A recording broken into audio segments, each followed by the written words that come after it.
Eu espero que não tenha nada aqui, mas enfim. Bom, bem-vindas a todos. Queria dar as boas-vindas a todos a todas vocês que aceitaram meu convite e a todos que estão nos assistindo hoje. Essa iniciativa de Mulheres de Energia é uma iniciativa que surgiu aqui no Tozini e foi apoiada desde o início pelo Tozini por conta da identidade do escritório com temas relacionados à sustentabilidade, à inclusão e diversidade. Então, a gente sempre acreditou muito nisso, isso sempre teve no nosso DNA e estava faltando esse grupo de mulheres de energia, que somos várias, somos muitas no setor e temos muita coisa para falar, né? E hoje a gente vai falar sobre energia do futuro. Num outro webinar passado, a Elbia mencionou que só queria falar do futuro, não queria mais ficar olhando para o passado. E é isso que a gente veio fazer hoje aqui. A gente vai olhar para o futuro, contar um pouco de como cada uma de nós enxerga esse futuro. É importante deixar claro que as opiniões aqui expressadas, né, são expressadas por cada uma de vocês, né, e não de forma institucional. Então, realmente não tem qualquer vinculação institucional. E muito tema interessante para debater, né? Nos últimos anos, as energias renováveis ganharam muita relevância, estão representando cada vez mais uma fatia maior da nossa matriz, né? E isso tomou uma grande proporção com o PROINFA, com todas as políticas públicas que foram elaboradas e pensadas para endereçar situações como a do apagão e crise de suprimento de forma geral. E houve, de fato, uma revolução. Eu trabalho no setor desde dessa época e, de fato, a gente viu muita coisa acontecendo nos últimos 20 anos. É muito interessante olhar para o setor dessa forma, né? E imaginar para onde ele vai caminhar a partir daqui, né? Porque cada dia que surge, ou melhor dizendo, a cada pandemia que a gente tem, são novas tecnologias que a gente implementa, são novas formas de trabalhar e de endereçar várias questões, né? Então, tenho certeza aí que vocês têm muito para compartilhar. Invertendo um pouquinho do que a gente fez nos outros webinars, e para não perder tempo, eu vou apresentar rapidamente cada uma das participantes, né? A Elbia Ganon é economista, doutora pela Universidade Federal de Santa Catarina, presidente executiva da Beólica nos últimos 9 anos, inclusive fez um aniversário de 9 anos recentemente, né, Elbia? Vice-presidente, representando as associações no board do GWEC desde maio de 2020. A Solange Davi é advogada, doutora em engenharia elétrica, sistemas de potência pela Politécnica da USP. Trabalhou 18 anos na CCE, foi gerente jurídica, conselheira, vice-presidente, né? O mandato terminou também recente, em abril agora. E atualmente atua no Conselho de Administração da Sigre Brasil. Marina Grossi, economista, assumiu a presidência do Conselho Empresarial Brasileiro para o Desenvolvimento Sustentável, CEBEDS, em 2010, que, aliás, é um grande parceiro do Tozini. E entre 2018 e 2019 integrou o Steering Committee da Carbon Price Leadership Coalition, Conselho Diretivo de Coalizão do Banco Mundial, voltado para a precificação de carbono. Atualmente é membro do Conselho da BV Rio. Possui um vasto currículo ligado à área governamental, como negociadora do Brasil na Conferência das Partes da Convenção Quadro das Nações Unidas sobre Mudança de Clima, entre 97 e 2001, como coordenadora do Fórum Brasileiro de Mudanças Climáticas entre 2001 e 2003. A Heloísa Borges, além de ser minha colega de faculdade e de escola, ela é doutora em Economia pela Universidade Federal do Rio de Janeiro, mestre em Economia pela Unidade Federal do Rio de Janeiro, pós-graduada em Direito Público pela Universidade do Estado do Rio de Janeiro, graduada também pela UERJ, bacharel em Economia pela Universidade Federal do Rio de Janeiro, e a gente vai só empilhando o título. Pesquisadora visitante na University of Virginia Law School, bolsista na Columbia Women's Leadership Program, da Columbia University, nos Estados Unidos, e hoje ocupa a diretoria de petróleo e gás natural e biocombustíveis da empresa de pesquisa energética, desde maio de 2020. Tatiana Fiorati, advogada com mestrado na London School of Economics, vice-presidente de gás e transição energética da OAB do Rio de Janeiro, 19 anos de carreira na indústria de exploração e produção em transição para a indústria de energias renováveis no último ano, né? Tem um desafio jurídico de desenvolver e crescer o modelo de Energy as a Service, sobre o qual ela vai falar um pouco hoje para a gente, na Engie Soluções. Além disso, ela é mãe da Júlia, está aqui no currículo, vamos mencionar, importantíssimo. Talvez mais importante do que todo o resto, né, Tati? A Denise Barros, engenheira, administradora e economista, mestre MBA, doutora e career coach. Ela ocupou diversas posições em eficiência energética e energias renováveis por 16 anos no setor elétrico brasileiro e atualmente é responsável por um portfólio de ativos de renováveis no Vale do Silício.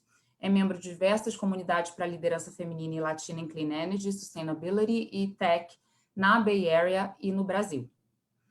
Por fim, a Agnes, que vai moderar o nosso painel e me deu a grande honra de aceitar meu convite para hoje, também para o grupo. Ela é economista, chefe da assessoria internacional em assuntos regulatórios do Ministério de Minas e Energia, fará a moderação do nosso webinar, fez um roteiro excelente para nós hoje aqui. Pessoal, muito obrigada. Vamos começar a bater papo aí, a discutir. Obrigada, Lígia, obrigada. Sim, fico bastante feliz, assim, acho que dessa vez eu estou num papel um pouco diferente de fazer a moderação, mas estando entre amigas, eu acho que é sempre um prazer a gente estar junto, e eu acho que é legal, até me perguntaram no Ministério, né, sobre o grupo de mulheres, eu falei assim, olha, a gente, no fundo, a gente já conversava entre nós sobre temas que a gente entende como interessantes, e aí eu acho que o contexto da pandemia possibilitou também de tornar essas discussões públicas, né? Na prática, o que interessa a gente pode interessar muitas outras pessoas também. Então, acho que isso é super legal. Então, assim, acho que como o nosso foco, como você bem disse, eu converso bastante com a Elbia, é olhar para o futuro, o que eu queria, assim, para esquentar, então eu passo para a Elbia a primeira pergunta. A gente sempre fala muito de descarbonização, de renovável, então a minha pergunta para você, o futuro da energia é renovável, Elbia? Obrigada, Agnes. Boa tarde a todos. Cumprimento minhas colegas do painel. É um prazer estar aqui neste grupo tão seleto entre amigas. Lígia, parabéns pela iniciativa. Agnes, o futuro é sim renovável e o futuro já é o presente.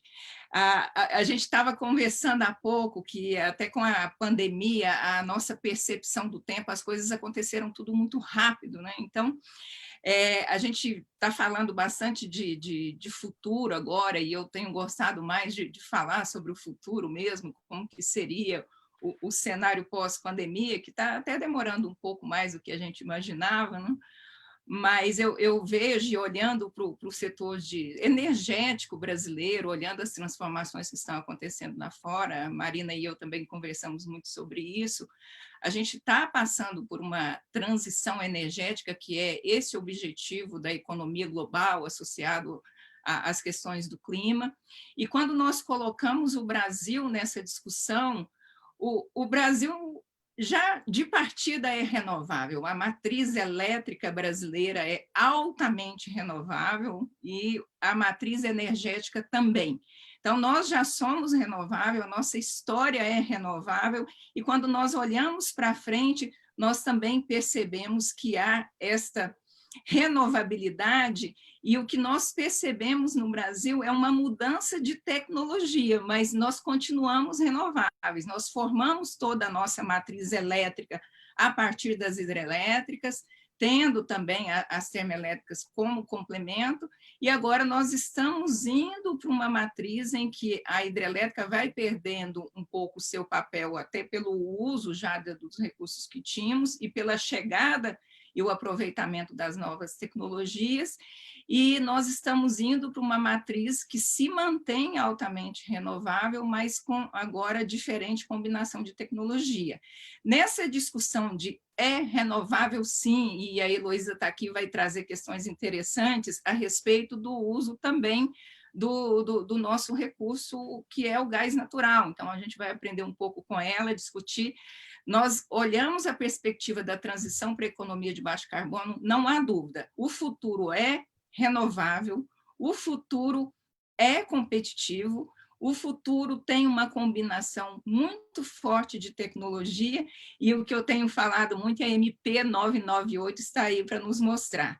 é sem subsídios. E é um futuro livre, de mercado livre. Quando nós olhamos para a contratação, as contratações que têm ocorrido nos últimos 2 anos, e fazemos um link com a modernização do setor, que é um trabalho que a própria Agnes tem coordenado no Ministério de Minas e Energia, nós estamos enxergando um futuro que está bem presente, bem hoje, nos nossos contratos, nas decisões que as empresas estão tomando para a energia renovável, para a energia competitiva, para a energia sem subsídio, e com a participação muito forte do mercado livre, e as empresas que estão buscando essa contratação indo atrás dos recursos que têm um forte componente de ESGs, que a gente vai discutir aqui. Então, seguramente, o futuro já é hoje, o futuro é renovável, mas nós temos que perceber também como que vai se dar essa transição e essa transformação, e isso depende da característica de cada país e dos recursos disponíveis que ele tem.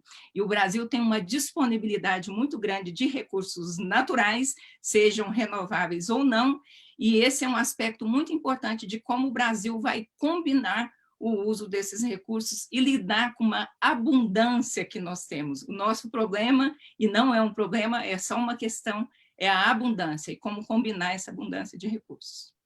Legal, Elga. Assim, eu gosto muito, assim, porque no fundo a gente tem observado mesmo isso, né? Conversando nesses vários fóruns, sobre, no fundo, como a gente tem muitos recursos e como a gente faz o melhor uso em termos de sociedade desses recursos, pensando sempre nessa questão dos mercados funcionando, sem a gente precisar ficar tutelando, né, o mercado. Então, assim, o desenho da modernização é um pouco por aí. Eu fico muito feliz assim, que a gente hoje verifica o quão maduras, né, estão as nossas fontes renováveis, que é muito mais diversificado do que era no passado só com a hidroeletricidade.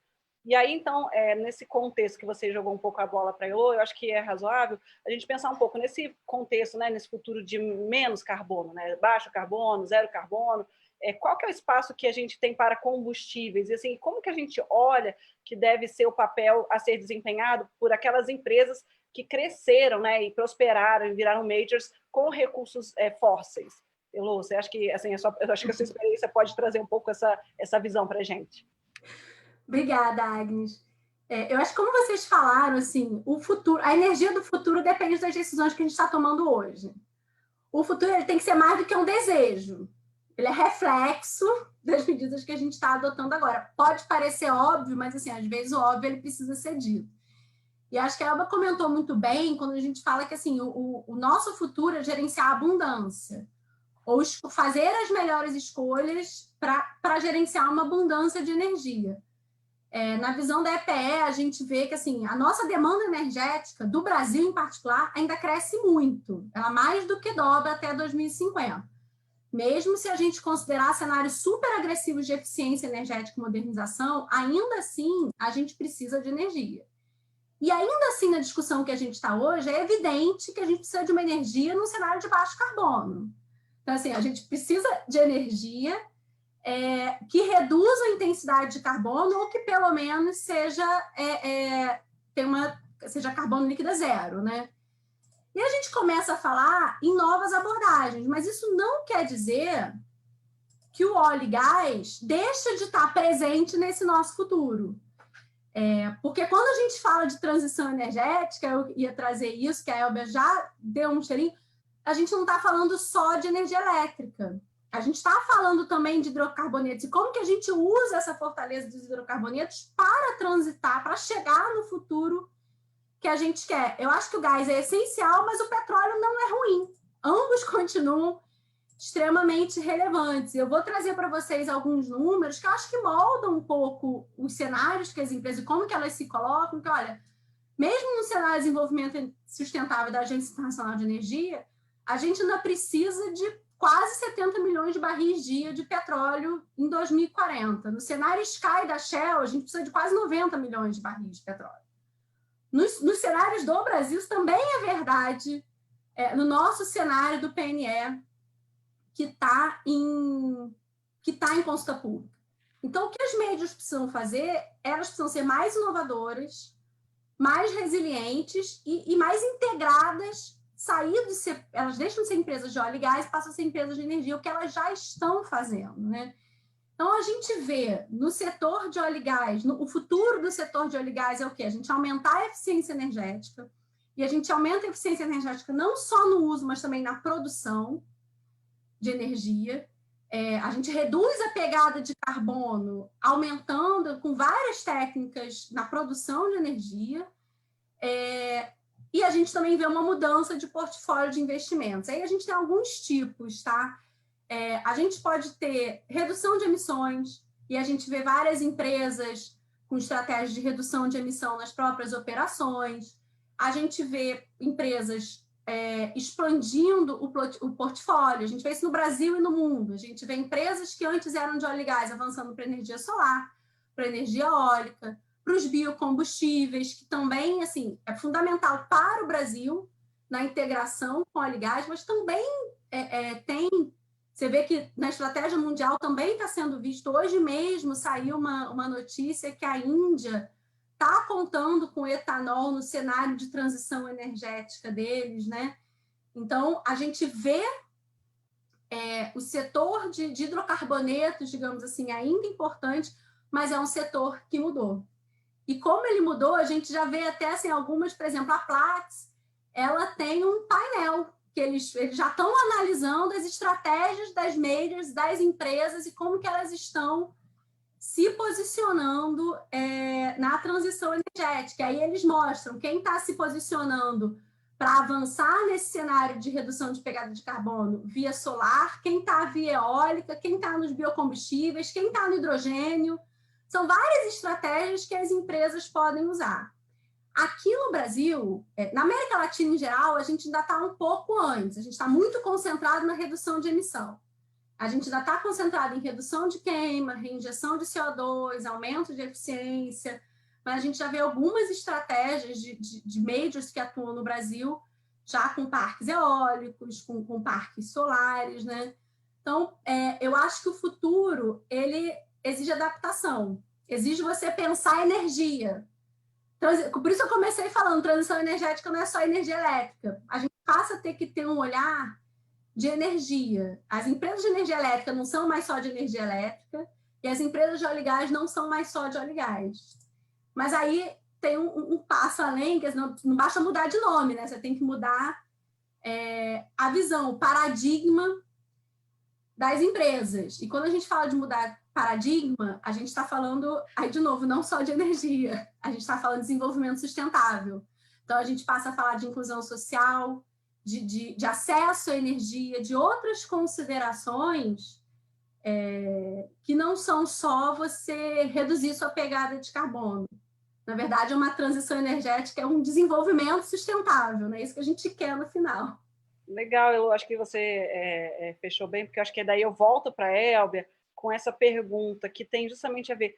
A gente tem, no fundo, falado muito sobre transição energética, sobre desenvolvimento sustentável, e a gente tem falado mais recentemente, né, Elbia, sobre transformação energética.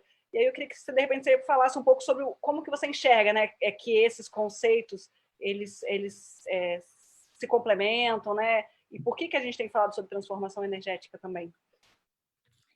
Eu adorei a Heloísa falar transição com desenvolvimento sustentável, porque é como se tivéssemos combinado. Não, agora fala da transformação energética. Eu tenho trazido esse conceito nas últimas discussões que eu tenho feito em webinars e até publiquei um artigo no LinkedIn falando de transformação energética, porque, como eu mencionei no início, o Brasil já é um país altamente renovável. O que nós estamos percebendo na nossa matriz, tanto elétrica quanto energética, é a entrada de novas tecnologias e o uso dessas novas tecnologias associada ao recurso natural que o país possui, a essa abundância de recursos. Então, o que eu tenho trazido para nós todos nós sabemos que o Brasil não está falando de uma transição energética, porque é sair de um ponto A de fóssil para uma matriz com menos fóssil. Isso a gente já tem e já fez. Mas a gente está falando de transformação da matriz pela questão tecnológica, só que aí eu estou trazendo mais um ponto que é muito relevante para a nossa discussão aqui, que a Marina tem tratado também, é que o Brasil precisa aproveitar esta oportunidade para fazer uma verdadeira transformação econômica e social, pela quantidade de recursos renováveis que tem disponível, pelo caminho da economia de baixo carbono e ser um importante protagonista nesse processo de transição que, para nós, é necessariamente uma transformação. Nós vamos mudar a nossa matriz do ponto de vista tecnológico, nós vamos trazer veículos elétricos, nós vamos mudar o uso energético dos nossos recursos, nós vamos mudar a nossa matriz elétrica usando mais agora eólica, solar, biomassa e essas chamadas novas renováveis que conhecemos, e aproveitar isso e trazer crescimento econômico a partir da geração de emprego, a partir de investimento, de atração de investimento e também da criação de empregos e desenvolvimento econômico e social.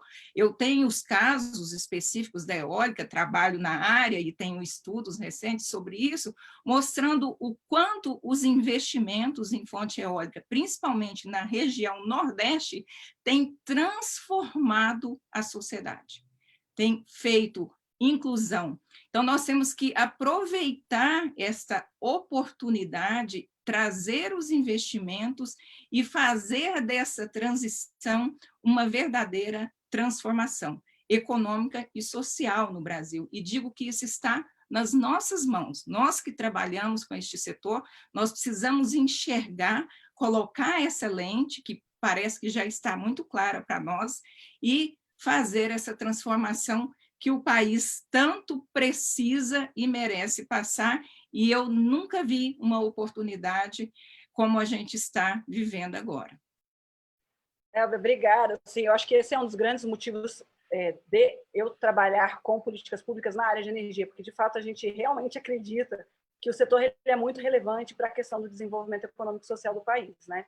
E aí a gente falou muito da parte do talvez beneficiário desse desenvolvimento, né, enquanto sociedade, mas aí eu passo então a bola agora para a Marina, pensando então nas empresas, né, quem está investindo nessa transformação, quem está olhando para essa parte também mais social, que tipo de oportunidades aparecem para as empresas, Marina, nesse contexto, né, de discussão de desenvolvimento sustentável?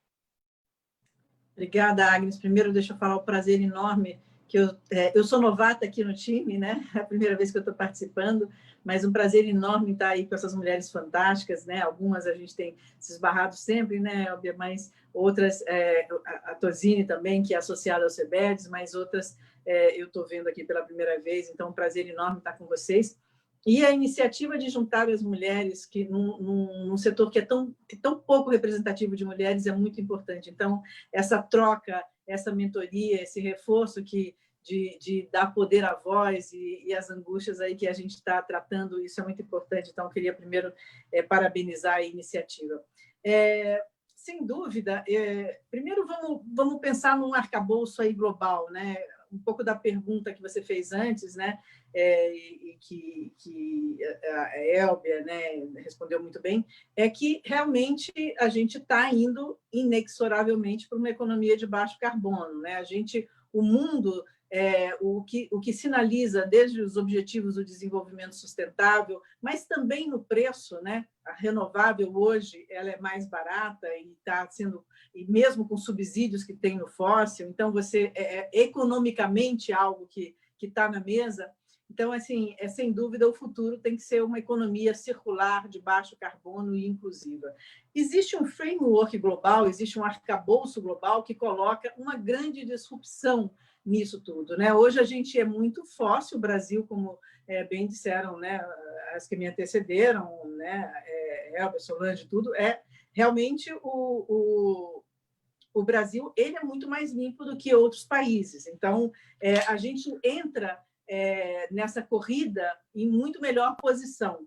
Mas também eu acho que assim, se eu pudesse acrescentar alguma coisa ao que foi dito, é que eu acho que precisa de ter ainda um melhor planejamento sobre isso, né? Eu que já participei de alguns conselhos de países, na Noruega, por exemplo, né, de países que são muito dependentes de fóssil, e diferente do Brasil, não tem muitas oportunidades em outras fontes mais renováveis, mas eles estavam há quase 10 anos atrás discutindo de que maneira eles vão para uma economia de baixo carbono. Então, essa discussão ainda mais aprofundada, né, que a gente tem, porque a gente a gente é mais limpo do que os demais, mas a gente tem no nosso histórico, e é bom a gente lembrar disso para olhar para o futuro, algumas questões que sempre foram vistas como dicotomias. Ou eu faço etanol, ou eu faço elétrico, o elétrico pode prejudicar o etanol. A gente sempre põe um E ou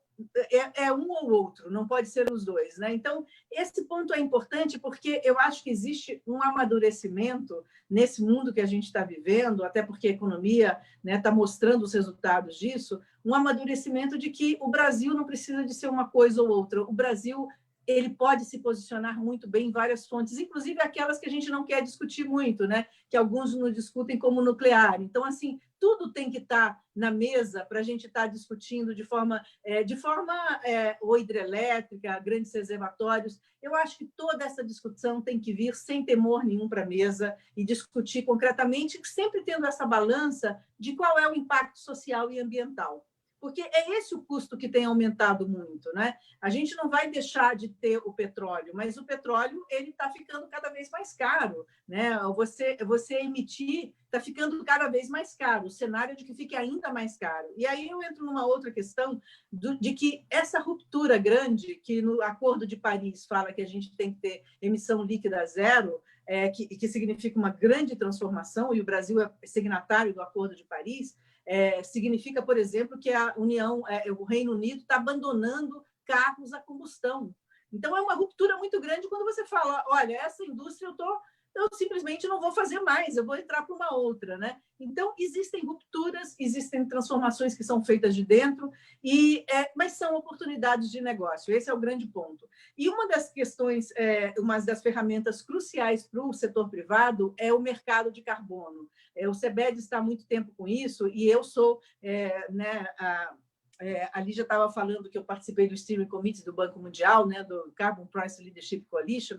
Essa tem sido a minha bandeira por muito tempo, né? Então, assim, por quê? Porque você precisa do setor hoje, do setor de óleo e gás, você precisa de todo mundo para fazer essa transição. Essa transição não pode prescindir de uma parte da economia. Ela precisa fortemente de quem hoje domina, como os combustíveis fósseis. Então, essa é a maneira para que eles sejam incorporados e as coisas avancem. Não é à toa que essa é a bandeira, né, de Shell, de Equinor, da maior parte das empresas de energia, né, que estão fortemente migrando, mas o mercado de carbono é a forma como elas podem mudar o portfólio e caminhar cada vez mais rápido para renovável. Então, eu colocaria como um ponto crucial para a energia o mercado de carbono. E eu ponho o mercado de carbono, apesar de que você sempre tem a taxação, está aí em discussão a reforma tributária e a possibilidade de taxação, mas a gente tem conversado muito com o Ministério da Economia a importância de ser mercado e não taxação, porque a sociedade brasileira, ainda mais numa recessão, ela já está muito fragilizada com tanta taxação.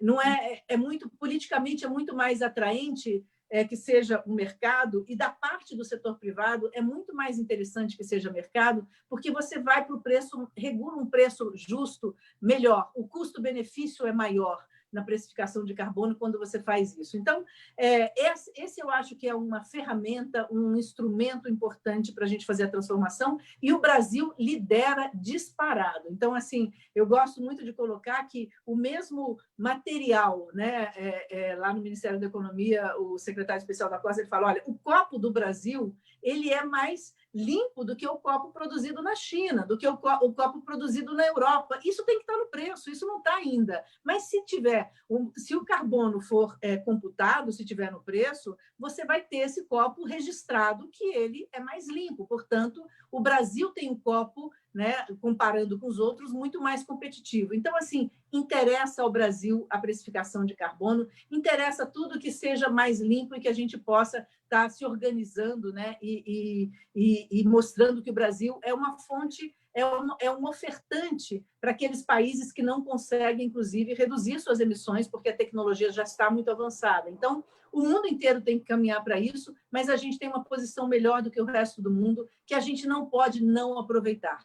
A gente não pode não fazer isso com a sociedade brasileira. A gente está, né, o setor privado está consciente, de vanguarda, ele tem clareza de que o futuro promete muito mais. E o passado já tem muita coisa, e o Brasil, né, é campeão aí em várias tecnologias, está extremamente bem posicionado, mas se a gente olhar para a lente do futuro, que já está contratado hoje, então eu concordo aí, né, acho que foi a Heloísa que está falando, né, já está contratado, o futuro já está em boa parte contratado, mas a gente às vezes não vê ele em todo o seu potencial. Então, assim, sem dúvida nenhuma, o Brasil está muito bem posicionado, talvez a gente possa fazer um planejamento melhor das várias fontes de energia, numa discussão muito aberta com toda a sociedade e destemida, para que a gente possa ter mais coesão nessa nossa resposta de um país limpo e que visa a ser ainda mais inclusive por meio das fontes de energia que tem, como mostrou muito bem a Elbia, que a renda que pode trazer eólica, por exemplo, né, no Nordeste, em outras regiões que tem o IDH muito baixo. Legal, Marina. Acho que é bem interessante isso, porque a gente tem discutido também no setor elétrico muito essa questão de que os créditos de carbono, a certificação da energia limpa, elas já acontecem, o mercado está trazendo essas discussões para a gente, e o quanto talvez esse setor pode ser um doador para outros setores da própria economia, né, da própria economia brasileira. Então, tem toda uma interligação que a gente tem que olhar, e eu acho que já está bastante no radar, e que a gente tem que evoluir nessa discussão. Mas aí, voltando também para o papel do mercado, né, dos agentes, aí eu queria trazer então um pouco a Denise, que tem bastante experiência no setor aqui de energia no Brasil, mas agora está trabalhando numa Big Tech lá no Vale do Silício. Como que você enxerga que por lá, né, essas empresas estão lidando, encarando com esse desafio da transição energética? Bom, primeiramente, assim, eu também é a primeira vez que eu participo desse debate. É um prazer fazer parte desse grupo das mulheres de energia. Então, agradeço especialmente a Lígia e ao Tuzini por organizarem, a Lígia por fundar esse grupo. E é um prazer enorme estar com essas mulheres maravilhosas. Muitas delas eu estou conhecendo hoje, conheci há 2 dias atrás, na verdade, algumas eu estou conhecendo hoje. E acho que a discussão sobre a transição energética ela é bastante pertinente, principalmente nesse momento que a gente está passando hoje. É um momento tão único em nossa história, né, onde a gente vive uma pandemia e a gente vai ver grandes transformações sociais e econômicas, principalmente no próximo ano. Então, é um momento da gente parar e refletir e pensar o que a gente pode fazer para que essa ruptura que a gente vai sofrer ou que já estamos sofrendo, ela não seja prejudicial ao nosso objetivo maior, que é o desenvolvimento sustentável, que é um planeta mais limpo e que é a transição energética para fontes de energias mais renováveis. Então, eu vou trazer um pouco aqui da experiência que eu estou tendo no Vale do Silício. Vocês sabem que a Califórnia ela é um benchmark em termos de eficiência energética, em termos de energia renovável, de política energética. Eu posso dizer que um benchmark mundial. E aqui, especificamente, as Big Techs elas têm se comprometido com metas cada vez mais desafiadoras e muitas vezes elas induzem as próprias regulamentações locais ou até mesmo federais. E o compromisso dessas empresas com sustentabilidade, ele é realmente incrível. Cada ano elas fazem compromissos para 10 anos, para 20 anos, e a gente percebe que esse tem sido um importante driver na transição energética aqui da Califórnia, dos Estados Unidos e mundial, porque essas empresas elas têm instalações mundialmente, elas estão espalhadas pelo mundo todo, principalmente por conta dos data centers. Então, como um exemplo, a Google, a Amazon, a Apple, eles já compram hoje 100% de energia renovável com diferentes formas de contratos, tanto para os seus data centers quanto para suas instalações próprias.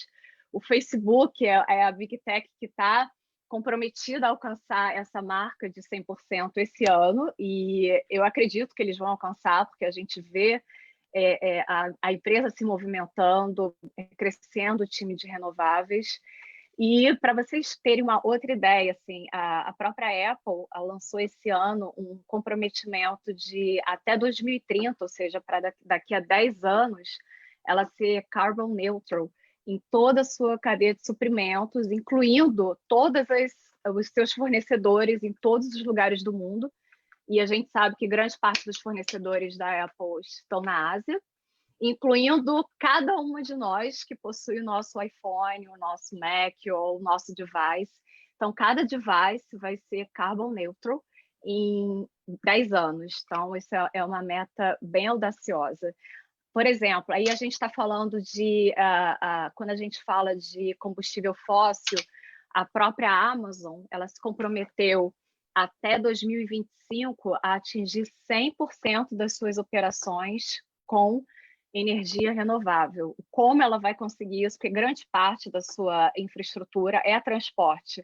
E aí eu faço pego um pouquinho da carona do que a Heloísa conversou com a gente, e que é um desafio, é um grande desafio, eu acho que é um caminho que ainda a gente precisa percorrer com mais cuidado, que exige mais investimentos. As tecnologias elas ainda são muito caras, mas a Amazon está liderando o mercado e se comprometendo de atingir zero carbono até 2040. Então, isso tem sido o próprio Google. O Google já está no 3º ano que ele compra 100% de energia renovável para todas as suas instalações próprias, todos os seus data centers. E agora a grande meta deles é atingir em tempo real 0% carbono, ou seja, eles querem operar a cada minuto, 24 horas por dia, 7 dias por semana, 0% carbono. E quando a gente começa a ler e a pesquisar o que essas empresas estão fazendo aqui na Califórnia, no Vale do Silício, você fica impressionado, você vê, nossa, isso é inovação, isso tem sido realmente um driver importante para o estado da Califórnia, que tem a independência de fazer, até um determinado ponto, a política energética avançar em termos do sistema nacional, do sistema estadual de inovação para a energia, e tem sido um driver muito importante para essa transição energética que a gente está passando hoje. E hoje os grandes conceitos que essas empresas estão trabalhando são com buscar cada vez mais inovação, buscar mais tecnologia, reinventar a roda. Eles falam muito do green hydrogen, do fuel cells. São sempre novas tecnologias e novas formas de contratação que essas empresas estão buscando. Você não vê só PPAs, né? Você vê diversas formas de contratação, principalmente com certificados de energia renovável, que são bastante comuns e é um instrumento que eu vejo que a gente poderia fomentar no Brasil cada vez mais. Legal, Denise. Eu acho bem interessante, assim, porque no fundo a gente começou falando um pouco sobre essa questão da compra da energia, né? Mas no fundo todo esse portfólio de energéticos, né? E justamente até a ponta dos supridores. Então, assim, eu acho que é bem interessante como que o mercado, isso que eu acho que é bem legal, né? Como que o mercado está trazendo essa demanda para os estados. Assim, com certeza. Quando a gente discute aumentar a competição, tanto no mercado de gás quanto no mercado do setor elétrico, é muito sob essa ótica de que, no fundo, a gente tem que deixar as regras os mais flexíveis possíveis para o mercado trazer as soluções. E aí eu passo, então, a bola agora um pouquinho para a Solange, porque, assim, a gente olha na parte agora do setor elétrico que essas big techs são grandes consumidores de energia. E você vê, Solange, que os demais consumidores, aí olhando agora um pouquinho para a nossa realidade do Brasil, da modernização, eles também têm um papel diferenciado, mais ativo a desempenhar nesse novo setor energético do futuro? Ótima questão, Agnes. Bom, primeiramente também agradecer e falar do meu prazer de estar com vocês e de compartilhar esse momento especial que a gente está falando do futuro. E observando o que a Elbia falou sobre transformação energética, e eu conheço bem esse conceito dela, a gente já discutiu, inclusive eu falei sobre ele, Elbia, num webinar que eu participei do SIGRE essa semana, nós estamos disseminando o conceito. E eu comentei também sobre isso que você tem dito de uma forma muito adequada e apropriada. Mas observando o que a Elba falou, que é uma questão histórica, que é de decisão, O que a Heloísa falou também a respeito de que as empresas não são mais as mesmas, que na verdade elas são meio que mixadas, né? O que a Marina também comentou em relação até à dicotomia do país, as escolhas, né? E o Brasil podendo ser um doador também. E o que a Denise também comentou agora, da mudança de comportamento, e todas traçando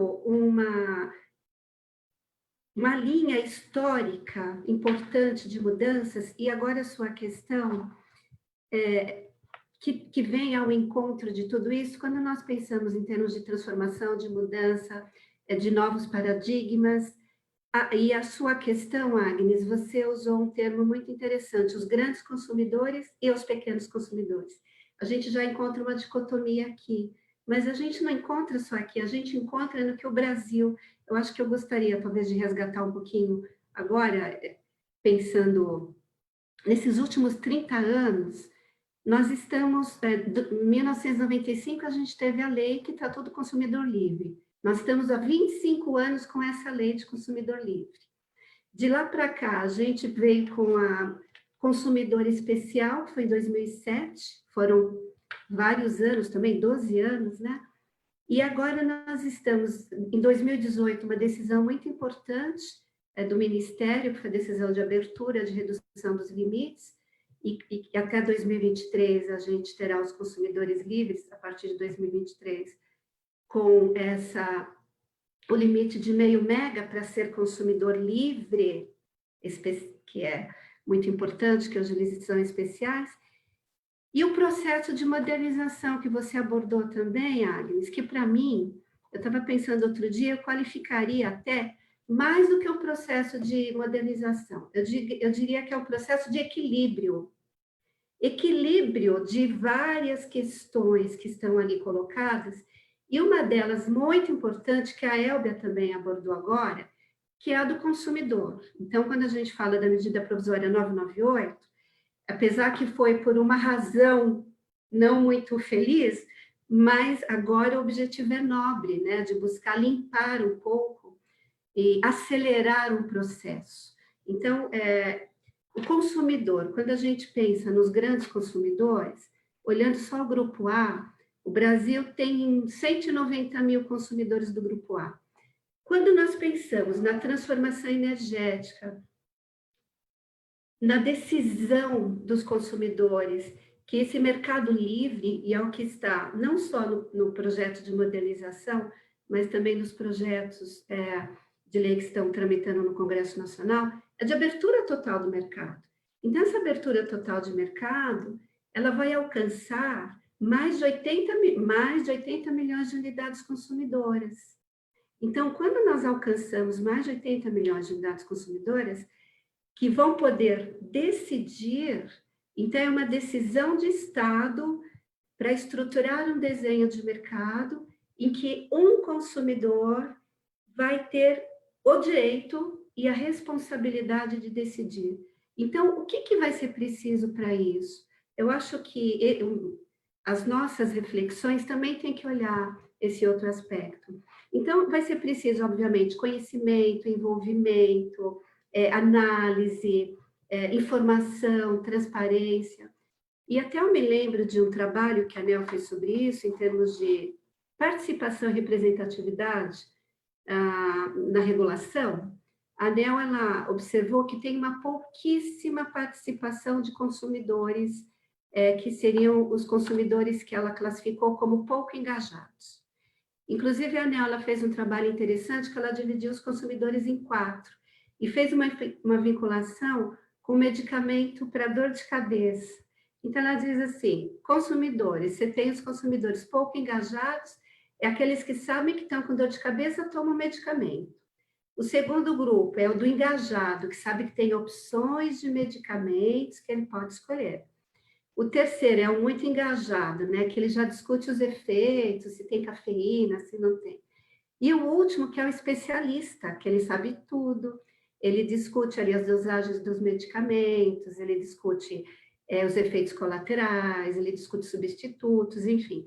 Então, eu estou trazendo essa questão porque porque nesse mundo novo, que é um mundo de escolhas, vinculado à tecnologia, nós sabemos que é muito até bonito a gente falar, né? O mercado livre, o direito de escolha, a liberdade é livre. Mas a atuação desses consumidores, ela tem que ser estruturada de uma maneira que eles tenham acesso a uma regulação mais simplificada, como o ANEEL também já discutiu isso, a uma harmonização de regras, a uma facilitação. Então, só para concluir, eu diria que é mais ou menos comparando o que a CVM fez de uma forma muito importante com a cartilha do investidor. Então, o investidor, ele pode aplicar o recurso dele, ele tem riscos, mas ele tem o caminho para ele saber minimamente como é que ele tem que ir e o que risco ele vai correr para ele poder decidir. Então, quando a gente fala de consumidor, para mim a questão poder de decisão tem que ser, nesse âmbito aqui que nós estamos falando, principalmente olhando tecnologias, tem que ser conjugado com outras iniciativas. Então, é um consumidor que tem que ter mais maturidade para poder decidir de uma forma mais eficiente. Legal, Solange, obrigada. Eu acho legal que a gente falou um pouco dos grandes consumidores ou grandes empresas como consumidores, agora também dos pequenos, e eu acho que essa sua abordagem, essa sua ponderação sobre a preocupação que a gente tem que ter de ter regras claras, né, de despoluir o setor, quando a gente fala de tirar os subsídios, né, tirar toda esse tipo de ruído que tem, né, para você chegar no caso dos subsídios, o real custo das fontes, né? Se você tira o subsídio, é que você vai ver de fato quanto custa, né? Então, você tem toda a razão. E aí agora eu passo um pouquinho para a Tatiana, porque daí a gente pode olhar agora pelo lado da empresa que tem que atender a esse consumidor. Então, assim, o que eu queria perguntar para a Tatiana? Assim, esse novo tipo de relacionamento, né, entre as empresas e os consumidores criou novas tendências globais em termos de novos modelos de negócio, surgiram para entregar valor agregado na relação de consumo. Você pode, assim, pela sua experiência na Engie, você pode dar alguns exemplos, assim, onde que vocês estão querendo chegar ao consumidor por meio de serviços, né? Eu sempre falo que o setor elétrico antes era só elétron, né? E hoje a gente fala, não, a gente pode entregar muito mais coisas associadas aos elétrons. Sim, boa tarde, quase noite, né, a todas e todos que nos assistem. Esse debate está riquíssimo. A Solange levantou uma bola aí maravilhosa para eu cortar, que pareceu que a gente combinou também. Solange, muito bom. Antes eu queria também dizer que é uma honra participar, é um privilégio estar aqui com vocês. Eu certamente sou uma das mentoradas, sabe, desse time. Esse time é um time muito fera. E eu também queria deixar aqui um desejo, talvez, né? O desejo de que esse grupo de mulheres tão profundas, sabe, nas suas experiências profissionais, possa inspirar novas lideranças, né? E tomara que surja, né, daí novas mulheres como vocês. Então, só queria deixar esse meu agradecimento e esse meu desejo aqui para todo mundo que está nos assistindo.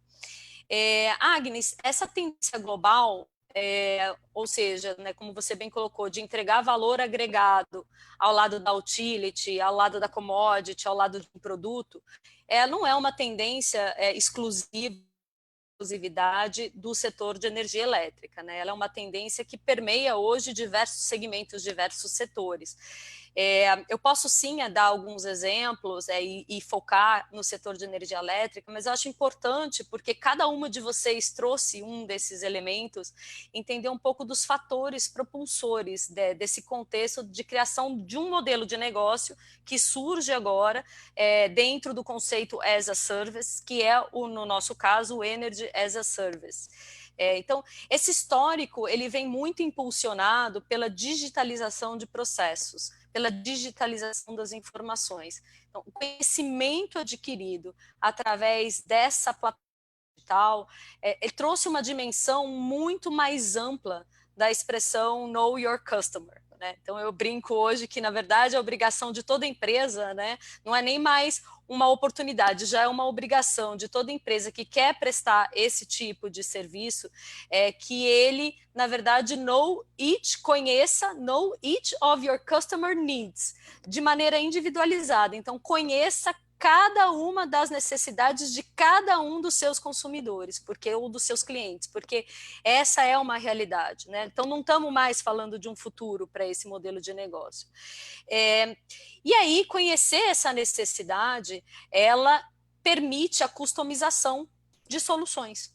Então, quando você fala de customização de soluções, e você eventualmente é um gerador de energia, mas não necessariamente, você começa a entender de que maneira você consegue agregar valor de maneira mais eficiente para o seu cliente.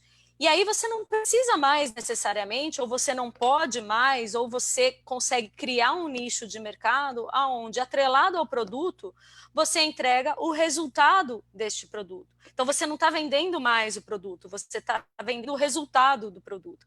Né? Numa das nossas reuniões, eu contei um pouquinho, acho que é um slide que a Lígia, né, particularmente gostou, que a Omo, né, para trazer uma comparação um pouquinho, sair um pouquinho da nossa indústria, a gente ampliar um pouco esse horizonte, a Omo, que produz sabão em pó, o sabão em pó que lava mais branco, né, ela coloca no slogan dela, né, gente, não estou vendendo aqui a Omo, obviamente, mas no slogan dela, essa é a proposta dela, e ela tem um projeto piloto, onde ela entendeu que para ela entregar a roupa mais branca, ela pode efetivamente lavar esta roupa. E ela faz uma provocação como legenda de uma foto, onde ela fala assim, e você está preparado para a era dos serviços? E a foto é uma lavanderia. Então, ela não vende mais o sabão em pó, necessariamente. Ela vai lavar a sua roupa. E ela vai lavar a sua roupa, e ao fazer isso, ela vai lidar com os fornecedores da máquina de lavar, ela vai lidar com a operação, com a manutenção daquela máquina de lavar, ela vai entender que tipo de branco cada um dos seus consumidores quer, ela tem como medir isso. Então, mal comparando, né, a gente trazendo isso aqui para o setor de energia elétrica, que resultado a gente espera com a entrega da energia? A gente espera, eventualmente, o resultado de eficiência energética. E no sentido amplo, talvez, do significado, me permitindo aqui, até puxando um pouquinho do que a Heloísa colocou, eficiência pode ser manter a abundância, né, de uma matriz, eficiência pode ser eficiência financeira, pode ser uma eficiência ESG, dentro dessa noção, né, e, de novo, ampliando um pouquinho mais esse conceito, é isso o que uma empresa que atua dentro do modelo de negócio as a service precisa perceber. E aí, outro fator muito importante, né, desse modelo de negócio é a questão que até a própria Solange colocou, né, quando ela faz ela coloca a questão do especialista, né, do medicamento. A gente está criando um universo maravilhoso, mas complexo. Quando a gente começa a falar de escolhas, a gente começa a ter que saber fazer escolhas. E aí eu não sei se é simplesmente uma simplificação de legislação que vai permitir que você se torne mais eficiente nessas escolhas. Você passa a ter que perceber uma gama de variedades, e dentro dessa gama de variedades, você já começa a perceber um planejamento estratégico. A conta de energia paga no final de mês já é passado. A gente hoje, ainda mais falando em transição e abertura em mercado livre, a gente já fala hoje de planejamento estratégico e como você vai, a sua relação com a energia para daqui 1, 2, 3, 4, 5 anos. Isso é uma realidade hoje que demanda um know-how, demanda uma expertise. Então, quando o teu negócio não é energia elétrica, né, a sua atividade fim não é energia, não aquilo, é parte do seu processo, e ele começa a se tornar um universo complexo e parte do seu planejamento estratégico, você precisa de ajuda. E aí, neste nicho, onde eu tenho uma empresa que já conhece o seu cliente na profundidade que ele conhece, tem essa expertise, você já, por si, já fala de valor agregado. Quando você começa a poder ajudar o seu cliente a fazer essas escolhas. Mas quando você, e aí, dando um passo à frente nesse valor agregado, e talvez já trazendo exemplos, não mais só falando de fatores, mas já trazendo exemplos, a gente começa a entender quais são os riscos, né, ligado a esse resultado de eficiência energética em cada um dos segmentos que você se propõe a atuar. E aí você começa a conseguir compartilhar melhor esses riscos com seus clientes. E aí, dito isso, para entregar um resultado, você consegue gerar um outro benefício para o seu cliente, que é o capital. Então, é parte do modelo de negócio o investimento da empresa Energy as a Service num parque, numa planta, numa plataforma de equipamentos, né, simplificando, que possam, de alguma maneira, traduzir essa eficiência.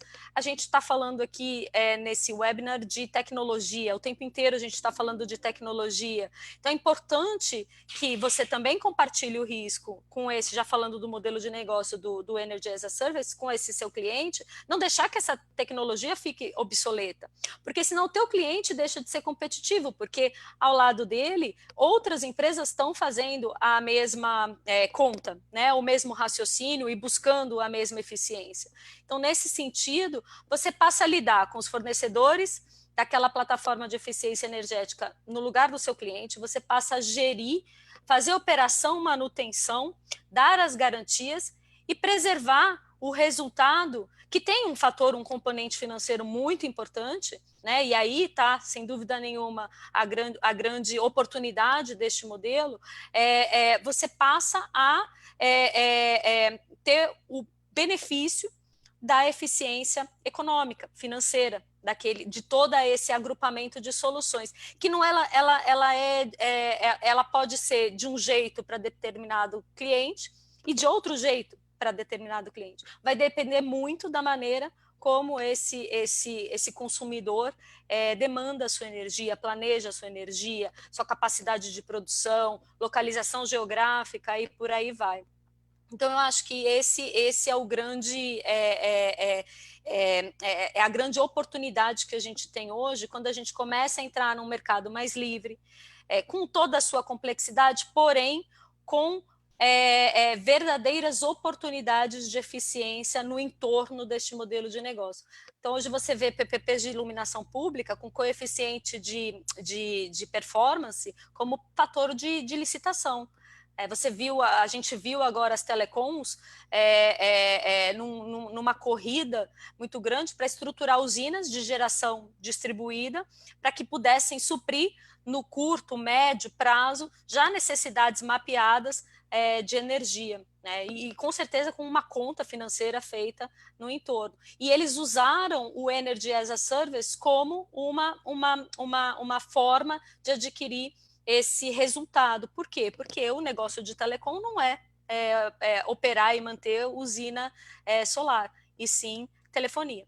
Então, enfim, eu acho que... eu não sei se eu consegui colocar todos os exemplos no tempo que a gente tem, porque eu sou apaixonada pelo tema, mas espero que eu tenha conseguido passar um pouquinho o que é esse modelo, Agnes.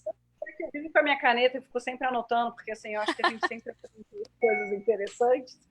Aí eu vou... Só mais uma perguntinha, então, para você. A gente falou isso justamente em formas mais amplas, mas em termos de Brasil, você vê algum tipo de desafio específico com esse momento da indústria, né, que nem disse a Solange, né, de tentar trazer, a gente fala modernizar, mas trazer mais equilíbrio, né, para as relações dentro do setor. Você gostaria de apontar para algum desafio específico, ou coisas interessantes que estão acontecendo, que você tem observado?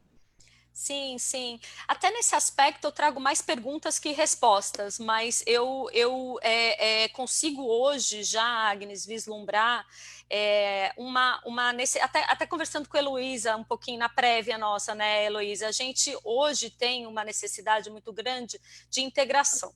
Quando a gente fala de soluções de eficiência energética, a gente precisa pensar em como é que a gente integra essas diversas soluções, que até parafraseando um pouquinho aqui da conversa com a Heloísa e a própria Heloísa, talvez não esteja só a resposta para isso numa integração regulatória.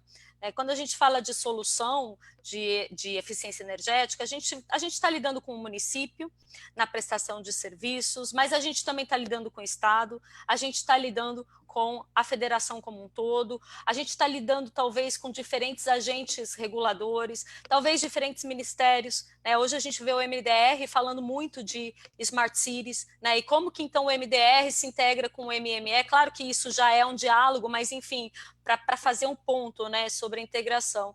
Então, eu não sei se é um fator Brasil, mas, por exemplo, e sou advogada, minha formação é em direito, e aí eu posso te dizer que hoje, o nosso DNA, quando a gente fala de projetos de energia, a gente ainda tende a trazer muito a relação de direitos e obrigações, de contratos, de relação para aquele DNA de infraestrutura.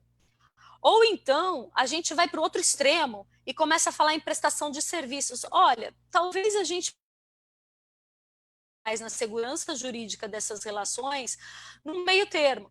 A gente talvez não esteja só falando, e aí se a gente tira a cabeça da infraestrutura, da construção, da expectativa de retorno, né, daquele mindset de infraestrutura, a gente tem oportunidades de desenvolver essa relação de modelagens financeiras, de segurança jurídica, de garantias muito mais amplas. Então, assim, eu trago perguntas e provocações, mas eu não trago respostas nessa tropicalização, Agnes. Legal. Não, Tatiana, acho que é muito legal, assim, você citou bem o MDR, acho que é uma ponte também que a gente tem que começar a fazer, talvez lá no Ministério de Minas e Energia, mais de perto, né, ver o que eles estão discutindo. A gente, no início, desde o início deste ano, a gente tem buscado mais contato com o pessoal do Ministério de Ciência, Tecnologia e Comunicações, justamente pela parte de telecom, que é super relevante, como vocês bem falaram, né, sobre digitalização.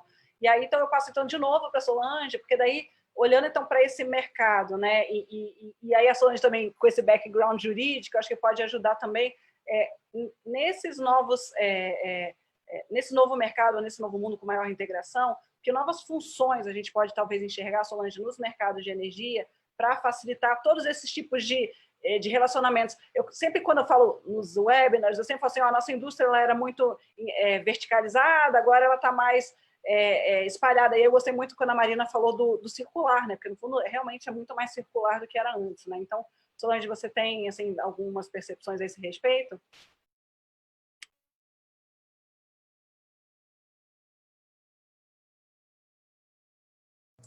Acho que está no mudo, Solange. Obrigada. Eu diria que é circular e transversal. A gente tem uma transversalidade em relação aí a todas as atividades, o que a Tati falou. Nós temos também, até quando a gente sai do setor elétrico, é o setor elétrico com saneamento básico, a gente tem o marco legal de saneamento, que nós vamos ter uma correlação muito importante, rica e necessária, com a telecomunicações, Agnes, que você citou também com o 5G. Então, a Anatel ali tendo que se integrar, essa palavra integração, de fato, ela é muito importante. Com o financeiro, com o mercado financeiro. Então, isso faz com que, de fato, surjam várias outras figuras, né? Atividades. A Tatiana falou bastante de energia service. A gente vai ter um funcional e um racional no mercado, eu entendo, que faz com que a gente tenha, não só olhando assim, operação pelo ANS, que exige mais flexibilidade, principalmente em razão da variabilidade da geração, né? Eu não uso intermitência, também com a Elba colocou, variabilidade, né?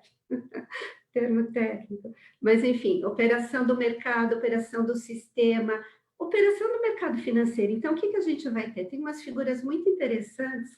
Nós somos muito criativos, mas o mundo aí fora também é muito, muito criativo. Então, nós vamos ter que figuras? A figura, por exemplo, o agregador de medição, agregador de carga, o próprio varejista para poder fazer com que esses pequenos consumidores sejam inseridos no mercado e não precisem conhecer tudo, né, na linha da que a gente falou, não precisa ser especialista, mas ele precisa saber que ele vai ter direitos e obrigações. Da mesma forma que tem telefonia, tem o telefone pré-pago, tem o pós-pago. O que significa tudo isso para o consumidor, né? E de modo geral. Mas nós temos outras figuras que fazem com que surjam, por exemplo, a figura do gestor, a figura que eu gosto bastante é do Grid Orchestrator. Então, ele vai orquestrar a rede, porque você vai ter serviços de rede.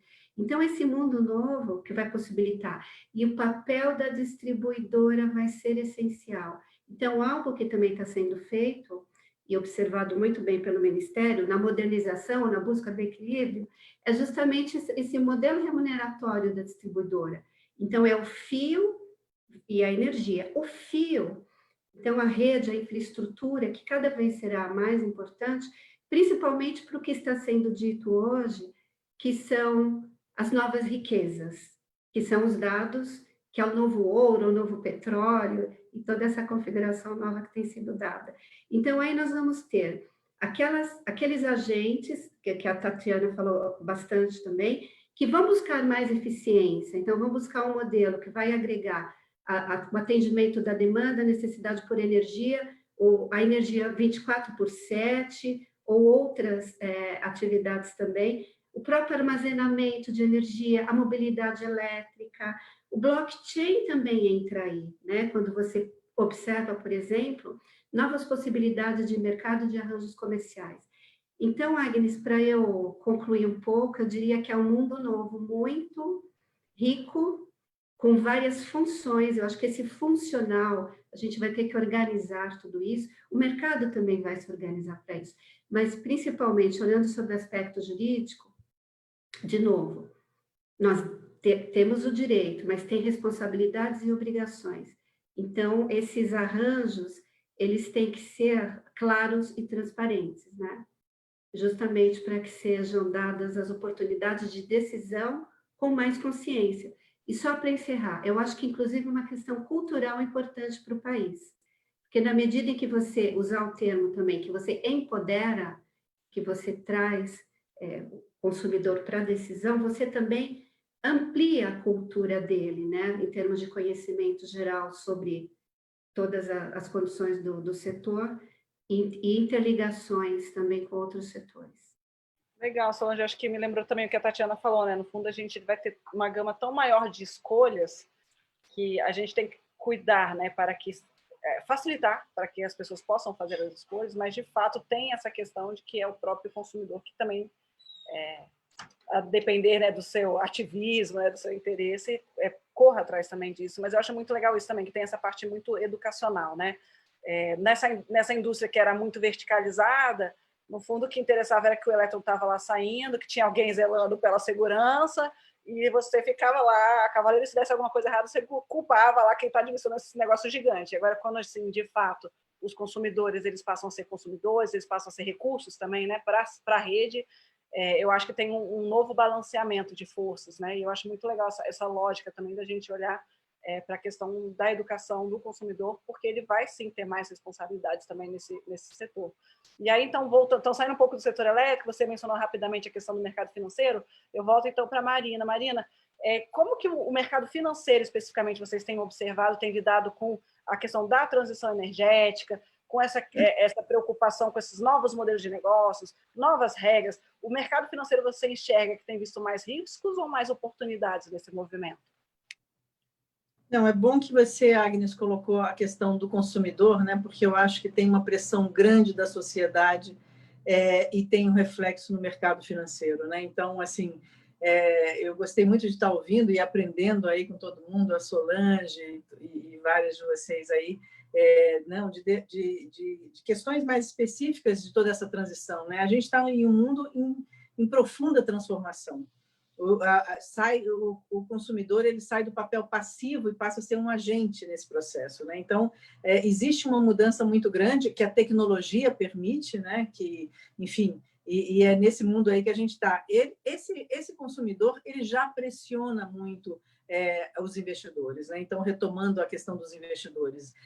Hoje mesmo eu participei de uma live falando um pouco sobre isso, e a gente está em pleno Covid, numa recessão, né, enfim, causada por tudo isso, e curiosamente, no resto do mundo, isso tem uma previsão, por causa da emissão que está diminuindo no resto do mundo, de diminuir a emissão global em até 6%, mas no Brasil, a gente, por causa do desmatamento, a gente talvez aumente de 10% a 20% em relação a 2018. Então, é um cuidado que a gente tem que ter aí com algumas questões quando eu falo de clima, né, mudança do clima, né, que a emissão nossa vem muito do desmatamento, né? É diferente do resto do mundo. O resto do mundo é, sobretudo, combustível fóssil, aqui o uso da terra é o componente maior. Mas a questão climática, ela é o grande componente pressionado pela sociedade, e aí mais a sociedade europeia e tudo, que pressionaram, e pressionaram, portanto, as empresas, que são aquelas que estão ouvindo seus clientes o tempo todo para estar mudando, né? E isso se reflete no governo. Então, você tem esse encadeamento um pouco, né? E no setor financeiro também. E a tal da palavrinha ESG, né? Que é muito falado hoje em dia, né? Que a tradução seria, né, preocupações com a governança, a questão ambiental e social. Ela hoje, antes da pandemia, já vinha num crescente grande, né? O Larry Fink, o maior gestor, né, com a BlackRock, né, falava já em Davos que os grandes riscos estavam associados à mudança climática, e isso está intrinsecamente ligado à questão da energia. Então, e ele já colocava que essa questão tem que estar computada. Então, assim como a Denise falou muito dos certificados de energia renovável, também dos investidores está tendo uma profunda criatividade para que você tenha, promova nas empresas, né, por meio dos seus conselhos de administração, né, promova nas empresas um maior cuidado com as questões de mudança climática, sobretudo, e que reflete fundamentalmente na questão da energia. Então, no modo como a gente produz e consome. Então, essa questão tem aumentado, é uma oportunidade também, a gente nunca viu, eu nunca vi investidores tão voltados para a questão de sustentabilidade desde o início da nossa conversa aqui. A gente sabe que a energia ela tem que ir para um mundo mais limpo, mais sustentável e mais inclusivo. Então, essas questões todas se refletem nos investidores através dessa siglinha ESG, né? Que para o setor financeiro é mais fácil, porque a governança é algo que eles entendem mais facilmente, né? E questão ambiental e social. Então, isso é uma oportunidade também, é uma oportunidade, sobretudo, de maior aproximação entre as empresas e os investidores. Esse movimento está acontecendo, está sendo forçado fundamentalmente pela sociedade, que rebate nos investidores e que rebate também nas empresas. Então, o Larry Fink, falando ainda desse exemplo, em Davos, em janeiro, ele falava sobre as empresas todas deveriam estar olhando isso. No portfólio da BlackRock, eu acho que 25% ele tem total autonomia para estar fazendo o que faz, então ele retirou todos os subsídios em combustível fóssil, ele está forçando uma inclinação maior para a questão renovável, mas ele falou para aquelas empresas onde ele é parte do conselho, que essas empresas, elas estavam, 53 empresas há pouco tempo, eu acho que 2 meses atrás, que elas não fizeram o suficiente do dever de casa em relação à questão climática, né? E que, portanto, ele estava tirando o apoio que ele estava dando antes. Então, assim, você tem uma pressão dos investidores pela primeira vez, sobretudo com essa palavrinha ESG aí, que talvez das várias lives que eu participo, né, ela é recorrente, né? E é uma oportunidade para o Brasil, porque o Brasil pode estar fazendo vários projetos e ofertando, né, e buscando recursos de fora, usando essa palavrinha. Então, inclusão social, né, que Solange falou, Heloísa falou também, Elbia falou bastante. Então, a inclusão social, os projetos que a gente formatar, que tiverem esses componentes, eles atrairão muito mais recursos do que os projetos que não têm esse componente. Então, eu acho que esse movimento só vai crescer, já está crescendo bastante. Claro que ainda é um mercado emergente, mas a gente vê que ele, nem numa recessão, diferente de 2008, onde isso voltou atrás, nem numa recessão isso está voltando atrás, pelo contrário, todas as grandes recuperações, como o Green New Deal na Europa. O que é o Green New Deal europeu? É um empacotamento de políticas públicas que já estavam sendo feitas, de uma economia mais circular, de uma economia de baixo carbono, né, de medidas em relação à mobilidade. Empacotou-se tudo aquilo, né, e depois de pleitos da sociedade civil e de empresas, você criou o Green New Deal. Isso vai gerar uma demanda muito grande de inovação para o resto do mundo, vai puxar a demanda. Então, a recuperação econômica, eu acho que isso é um bom tema para a gente, a recuperação econômica talvez seja uma aceleração de tendências que já existiam, sabe, Agnes? Então, assim, eu acho que o Covid e o período que a gente está, né, desse período aí com a pandemia, ele não está criando nada novo, mas ele está acelerando tendências que já existiam. E uma delas é certamente com os investidores e certamente também com uma transição mais limpa. Legal, Marina. A gente acho que ainda tem mais 10 minutinhos. Vou fazer mais 2 perguntas, uma para a Elo e uma para a Denise, que acho que elas falaram menos, né? Começando pela Denise, eu ia te perguntar um pouco sobre essa interface de qual que é o papel do Estado e do mercado, que você tinha já falado um pouquinho na sua resposta anterior, né, de como que as próprias empresas puxam um pouco, né, o Estado a trazer as regras, mas aí eu queria então aproveitar uma perguntinha, né, pelo menos a gente mencionar alguma, né, que veio no nosso Q&A, que veio do Antônio Carvalho, que eu acho que é casado um pouco com isso, né, que fala justamente como que as empresas, as Big Techs, elas estão realmente preocupadas com transição energética, né, estão buscando as fontes renováveis, mas, por outro lado, a gente vê a Califórnia, especificamente, passando por esse problema, né, de falta de energia, ou ameaça de falta de energia. Sim. E aí, onde que você vê que elas podem contribuir, ou onde que você vê que, no fundo, mais uma competência realmente do Estado, né, nessa discussão de sinalizar esses investimentos? Então, assim, eu queria mais a sua opinião, na verdade, é mais um testemunho de quem está aí, mas eu acho que é bem do momento, né, essa pergunta, eu acho que é bem interessante. Assim, inclusive é algo que eu venho notando, assim, como pesquisadora. Eu fiz meu doutorado aqui, parte na Califórnia, e fiz política pública, estudei setor energético aqui da Califórnia, comparei com o Brasil, e, assim, eu percebi que existe um grande arcabouço regulatório de enforcement muito forte aqui na Califórnia em torno da política energética. Então, existe uma estrutura de governança muito bem definida, 3 agências com papéis definidos, cada agência é responsável por determinados planos, por planos de ações, planos de trabalho. Cada agente ele tem seu papel definido no papel, por lei, e isso faz com que as coisas andem assim de forma mais tranquila aqui no estado do que, inclusive, em outros estados que são um pouquinho menos estruturados em termos de governança. Então, para mim, assim, a Califórnia sempre foi um modelo, né, onde a política energética dá certo, que está sempre encabeçando essa questão da inovação, etc. Mas, ao mesmo tempo, a gente vê que as Big Techs, elas são realmente elas têm um papel indutor dessa política energética. A gente percebe que elas estão sempre presentes nas discussões com universidades, com laboratórios de pesquisa, inclusive do governo do estado, ou laboratórios de pesquisas nacionais. Então, o que existe, na verdade, aqui é um sistema de inovação estruturado para que a política energética ela possa acontecer. E quando a gente fala de sistema de inovação, eu não estou falando só de governo, de estado ou de agência, eu estou falando de consumidor, a gente está falando de associações, todos cumprindo um papel dentro desse modelo, de forma que o mercado ele consiga passar para ele possa se transformar de uma forma mais natural e cada vez mais precisando de menos subsídios, de menos incentivos ao mercado, e de forma que o mercado ele possa, em determinado momento, participar de forma assim, mais sobressalente na política energética.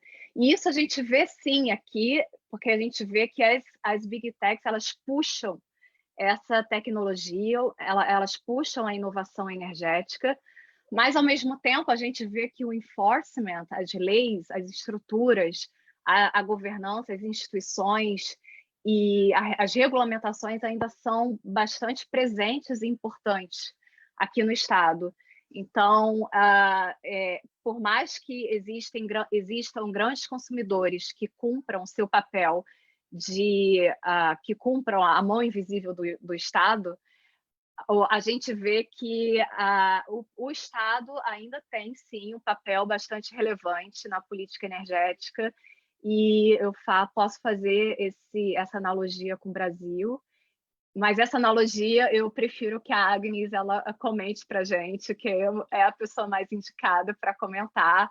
E eu acho bacana a gente fazer essa reflexão sobre uma região que a gente sabe que é uma região inovadora, mas que, ao mesmo tempo, a gente vê que o Estado tem um papel ainda muito importante e que são necessárias regulamentações, são necessários incentivos, subsídios, mas que precisa existir um balance, né? A gente precisa saber essa medida E essa medida a gente só vai, o Estado, os agentes, eles vão encontrar apenas conversando. Então, em debates como esse que a gente está tendo hoje, debates um pouco mais estruturados, onde a gente tem mulheres que trabalham na iniciativa privada e que veem a energia como serviço e que veem a energia como a questão mais abrangente de desenvolvimento sustentável, de desenvolvimento social e econômico, e mulheres que trabalham em associações, mulheres que trabalham em instituições de pesquisa, de projeções e prospecções energéticas, e mulheres que trabalham em instituições que coordenam toda essa política energética no país. Então, o que a gente faz aqui de uma forma assim, um pouco pequena, né, ainda pequena, é o que eu acredito que a gente poderia fazer de forma mais estruturada e para achar esse equilíbrio de incentivos e subsídios e de mercado de Estado no Brasil. Eu acho que a gente está sempre procurando, né, esse equilíbrio. Mas eu acho que a questão de exercitar a consciência sobre isso é muito relevante, né? E o quanto de Estado o quão grande o Estado deve ser ou o quão pequeno ele deve ser, né? Então a gente tem que estar sempre refletindo sobre isso. Mas então, para concluir, né, que o nosso tempo está acabando, vou passar para eu falando do papel do Estado. Novo mercado do gás, assim, qual é o papel então do gás natural como combustível da transição na nossa política energética brasileira, no planejamento energético? Então, Elo, se você puder trazer essas informações para a gente, acho que seria bem legal para a gente concluir aqui o debate. Obrigada, Agnes. Eu não falei nisso, depois é isso tão confortável, como a gente fala assim, isso aqui é uma conversa tão gostosa que eu esqueci no início de agradecer. Falha minha, eu peço desculpa e não agradeço no final por ter tido a oportunidade de participar desse papo. E pegando um pouco do gancho do Estado, assim, o Estado, acho que a gente precisa, como a Denise falou, é um esforço conjunto. É um esforço conjunto da sociedade, inclusive Estado, empresas e consumidores, é um esforço conjunto da sociedade para a gente chegar na transição energética. E esse esforço ele tem que contemplar algumas coisas. Um acesso confiável de energia, um acesso sustentável. Então, no futuro, a gente quer uma energia que seja confiável, que seja sustentável, que seja de baixo carbono, idealmente zero, e a preços acessíveis. E para isso, a gente tem que convergir nessa visão de Estado. Você perguntou do gás, eu acho que a gente tem várias pautas importantes que permanecem absolutamente válidas e que tem que ser aceleradas. Por que tem que ser aceleradas? Porque a gente, no gás natural, ele é muito visto como o primeiro passo para a transição energética. Ele é sempre visto como o primeiro passo para a transição energética dos países nessa direção que a gente vê. E aí, de uma forma bem cínica, para as empresas, ele é também um instrumento para você converter uma pressão em ativo. Você valoriza aquilo. E é uma forma, pensando de novo, não necessariamente só nas empresas de produção de gás ou só necessariamente nas empresas de geração de energia elétrica, mas a gente também tem que pensar na indústria que usa a energia e como que a migração e o melhor uso desse gás pode favorecer as próprias indústrias, por exemplo, nessa transição, na redução da sua pegada de carbono. Então, quando a Denise falou aí do movimento das Big Techs, de você começar a oferecer produtos com uma pegada menor de carbono ou até carbono neutras, a gente tem que começar a pensar toda essa cadeia industrial, como que ela vai se adequar a isso. E hoje, no Brasil, a gente tem uma situação de subaproveitamento do gás. A gente tem uma oportunidade na nossa matriz que a gente aproveita mal, a gente está aquém da nossa possibilidade. E a gente tem aí uma corrida tecnológica. A gente corre um risco de perder a oportunidade de aproveitar esse gás a depender da velocidade do avanço das outras tecnologias e do avanço das outras fontes de energia. Como eu falei, a gente está vendo energia, a gente não está vendo um ou outro energético. Então, a gente se põe... Eu acho que o novo mercado de gás ele demonstra justamente isso. A gente está no momento de uma escolha. A gente quer aproveitar esse recurso? se a gente não fizer isso agora, se a gente não avançar nessa escolha, não acelerar essa escolha, a gente corre o risco de perder o gás natural como ativo na transição energética do Brasil. Só que como que a gente faz isso, né? A gente está aqui conversando sobre como aproveitar melhor os nossos recursos, como oferecer energia de forma mais eficiente, como mudar o mindset de empresas e sociedade. A gente faz isso gerando convergência, mas em desenhos de mercado competitivos. A Denise tocou bem na questão do sistema de inovação. A gente precisa de um desenho de mercado competitivo que permita a inserção da inovação e da transição energética. Então, a gente precisa de um arcabouço regulatório institucional. Quando a Tatiana falou, a gente também na prévia conversou, eu ataquei esse ponto e falei, olha, é uma coisa que não depende só. Você falar só o governo federal, 2 ou 3 agências, é fácil, você vai sentar e você vai convergir, mas assim, é mais do que isso. Você precisa potencializar a nossa transição energética. E a gente precisa fazer isso, aí vou repetir, mas é porque é importante, com desenhos de mercado que induzam ou que permitam a inovação e um desenho competitivo. E aí eu vou falar assim, por que o mercado competitivo é interessante? Por que o gás é importante? Porque eu estou falando não só da indústria, estou falando de acesso à energia. A gente teve uma outra conversa que a gente conversou sobre acesso à energia. A gente tem no Brasil aí quase 30 milhões de pessoas que ainda usam combustíveis sólidos para cocção. O gás natural é uma forma da gente permitir que essas pessoas, a gente reduz o uso desse combustível mais sujo. Tem alguns estudos nos Estados Unidos que indicam que você cozinhar com lenha, por exemplo, equivale a 400 cigarros por dia. Tem um prejuízo para a saúde pública importante. Então, a gente começa a ver, usar o gás, aumentar o gás na nossa matriz, permite a gente atacar outros aspectos que eu acho que a gente não está vendo. Eu acho que a gente, quando às vezes a gente se concentra um pouco em alguns debates e perde o big picture, né? Eu acho que, então assim, por que a gente tem que avançar no gás? Por alguns motivos. Primeiro, porque não avançar é uma escolha, mas coloca o Brasil, acho que, numa posição de abrir mão de um recurso na transição energética. E a gente corre o risco do que a gente chama de leapfrog, né? A gente pula essa tecnologia. Isso pode gerar um custo para a competitividade do país, e a competitividade na energia elétrica, mas também a competitividade direta das indústrias, mas também porque ele é uma forma da gente garantir acesso à energia de forma sustentável, né? Então, isso é uma forma da gente evitar um risco de arrependimento futuro do país. E aí, fazendo um gancho, uma propaganda do gás, eu vou parar de falar de gás, porque a gente vai ter um webinar específico sobre gás, que eu já estou convidando todo mundo que está aqui assistindo, esse de energia do futuro, para eu poder continuar falando especificamente do futuro do gás. Obrigada.